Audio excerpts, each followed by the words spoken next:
So the story is, you've seen there's big posters all over the place, and it's a side of buses poster anyway, and the trailer's been played quite a lot, and the trailer makes it look like kind of Independence Day meets The Matrix in a sort of post War of the World, post Cloverfield kind of way, and it kind of is that. The story about it is that it's directed by the brothers Strauss, who are effectively special effects guys. Is that the Strauss brothers? No, they're referred to as the brothers Strauss. Why? Well, I suppose it's like the Brothers Grimm, isn't it? It's like, I mean, it's an affectation, but that's what I was thinking. Yeah, but I don't know. It's if they want to be the Brothers Strauss, there's another filmmaking couple who refer to themselves as the Brothers something. Brothers Wachowski. Well, there's the Dark Brothers, of course, but that's a whole different kettle of fish. What about the Bellamy brothers? Would they count? The Bellamy brothers. Bellamy. The Brothers Bellamy, yes. Does that make them sound better? So let your love fly. Brothers Bellamy. No, anyway, so the Brothers Strauss. The Brothers Doobie. Are you going to pursue this, or am I going to actually be able to say anything about this?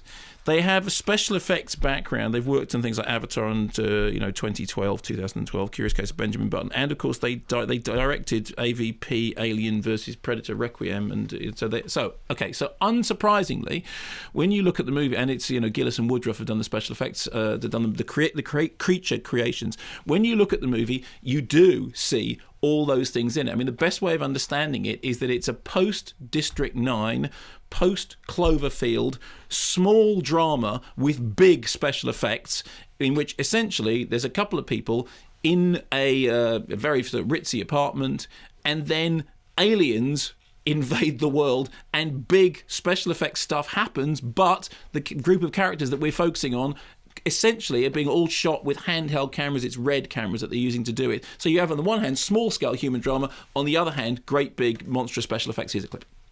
What happened? They took Walt. What do you think of Walt? What are you talking about? This one was different. It came in the building and it just snatched him. Then we should just go. Hold on a sec. Am I the only one who saw those photos? That's all happening right outside, right now. They're everywhere. No, they're not everywhere. They're not over the water. That's right. Yeah, well, it didn't take them very long to find you on the roof. We can drive there in 2 minutes. You have no idea what they're capable of. Elaine, I know you're scared, okay? We're all scared. But I'm not burying my head in the sand and hoping this goes away. I'm not saying that. Hey, look, just take it easy, man. There's nothing easy about this, Jared. They're in the building! So here's what's interesting about the film. In terms of its financing, the story is that the directors, the brothers Strauss, effectively independently financed it, totally outside of the studio system, and then it was, then picked up and now has sort of proper studio distribution. The budget is anything between a reported 10 and 15 million, which for a great big special effects science fiction movie is really nothing at all. And you have to say that it gives you loads and loads of monsters for that money. I mean, essentially, once the alien invasion has started, there is a huge amount of full-on gribbly effect. Now, originality is not its strongest suit, in that, there are all the way through echoes and riffs and rip-offs of a bunch of other movies that you've seen. It's also true that whilst it is a post-Cloverfield film, that same idea, Cloverfield handheld camera. You remember the whole thing with Cloverfield was like Blair Witch Project meets the War of the Worlds. Mm-hmm. You saw Cloverfield, didn't you? Yep. You kind of quite liked it? Yep. Right, okay. Whilst it is a post-Cloverfield thing, it is also more significantly a Monsters film. There's this film coming up called Monsters, which is a very strange hybrid in which it's essentially a road movie character piece with these two central characters, but it happens to have these great big huge extraterrestrial beasts in it. And what's happened is we've reached a very interesting tipping point technologically.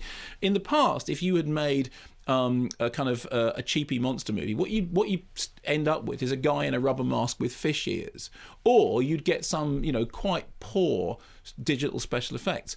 What's happened now is that the people who understand visual effects their craft has leapt forward so dramatically that it is now possible for people to make fairly low budget movies with low budget independently spirited ideas, but with great big ripping special effects. Now, it's not that when you see Skyline, the special effects are indistinguishable from the special effects of really, really mega budget stuff like, for example, Independence Day. I mean, there are certain moments in which, particularly in the fireball explosions, in which actually the superimposition doesn't quite work in the way that it should do, and you can't. I saw it on quite a big screen, so you can see the edges of it. But generally, you have to say, you know what, for the full-on monster quality, the monsters are there, and generally they're doing all right.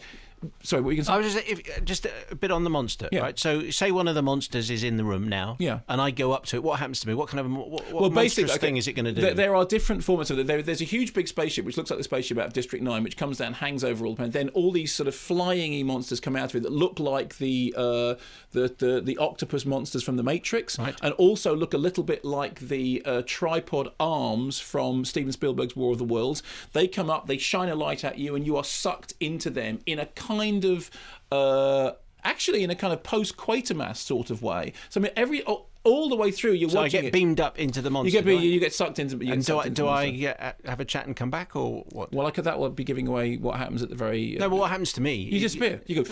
You get sucked up into the monster, and What then does he do with me then? He sucks you up I know, into but then him. what?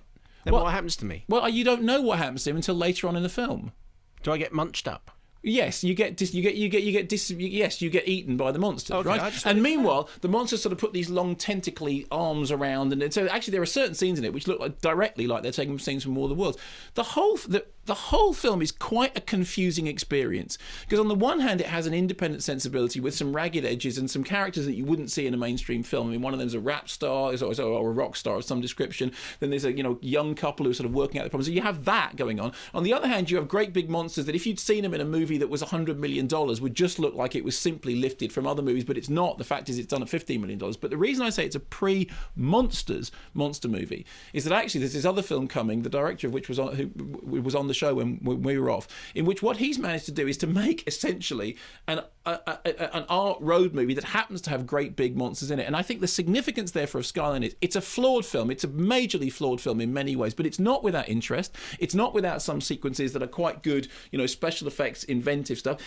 Every single frame in it looks like it reminds you of another film. And in the end, as a whole, I think you'd have to say it's not wholly satisfactory. But nor is it wholly unsatisfactory. And I'm surprised it didn't get more press shown than it did, because frankly, I would have thought that the people would have had some quite interesting and nice things to say about it. And perhaps the most significant thing about it is that it exists at a cusp. It exists at the moment when it has become possible for people like the people who are currently making Iron Sky, this strange European science fiction parody film. In 1945, Nazis went to the moon. In 2012, they're coming back, right?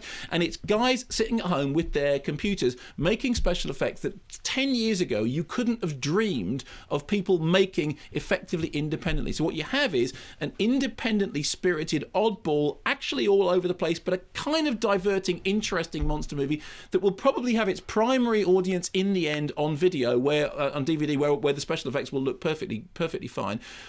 And it's a strange, odd mix of a movie, but it has moments of interest in it, and it isn't boring it falls apart in the end, but that's kind of unsurprising. And it's made for $15 million, which is really quite extraordinary. And when you compare it to, for example, AVP R2 Requiem, it's just way, way better than that. It demonstrates that these guys have in them the idea that if you give them a bit of independent space, they'll go and do something that's more interesting than the stuff they've done before.